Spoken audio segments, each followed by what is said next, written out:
Imagine a country trying to become more democratic, and only a few years later it turns into a religious state that's still in conflict with the West today. That's exactly what happened to Iran. To understand why, we need to go back about 70 years. Okay. Let's go back to the year 1953. Mohammad Mossadegh is Prime Minister of the country. Who is Mossadegh? Mossadegh is a lawyer and a democratically elected leader. Many people see him as a symbol of hope. He tries to make Iran more independent, especially economically. One of his main policies is to nationalize Iran's oil industry. Interesting. But what does nationalize mean? It means that the government takes control over the oil industry, so the profits will benefit Iran and its people, rather than foreign companies. This decision causes major international tension. Why does this cause international tension? Because even though the oil comes from Iran, most of the profits go to foreign companies, especially British ones. That's why Britain strongly opposes Mossadegh's decision. And in 1953, the United Kingdom and the United States worry about losing economic influence and about political instability in Iran. So the CIA supports a coup. I understand, but what does coup mean? A coup is when a group of the military suddenly takes control over government without any elections.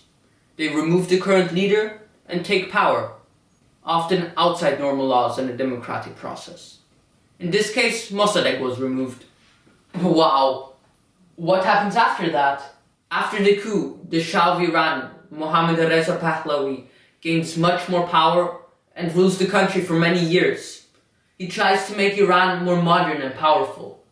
He builds industries, aligns the country with the West, and tries to make Iran a more modern, powerful state. But at the same time, his rule becomes increasingly authoritarian. How do people in Iran react to this rule? Opposition is not allowed. Criticizing the government becomes dangerous, and a secret police force closely watches the people to help the government stay in control. Over time, many Iranians become unhappy because they have limited political freedom, there's social inequality, and some feel that the Western countries have too much influence in Iran. Is that what leads to the Iranian Revolution? Yes! In 1979, a revolution takes place. The Shah is overthrown and leaves the country. Ayatollah Khomeini establishes the Islamic Republic of Iran. In this new political system, religious leaders have significant political power.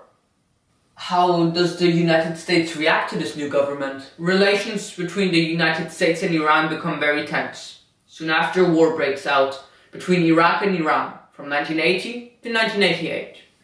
Does the United States play a role in this war? During the war, the United States provides certain forms of support to Iraq under Saddam Hussein. Later on, documents show that the US had information about events in the conflict, including Iraq's usage of chemical weapons. So even today, the events from decades ago still shape global politics. The coup against Mossadegh, the authoritarian rule of the Shah, and the revolution in 1979. Together, these events help explain why Iran plays such an important role in the conflicts of the so-called Middle East today. Yes, exactly. The history of Iran shows how decisions made decades ago can still influence world politics today. And if you want to know how the war influences the gas price at your local gas station, tune in next time where I will explain all about the Strait of Hormuz and how it affects you and your life. Yummy hummus. No, the Strait of Hormuz. I'll explain next time. Checks too.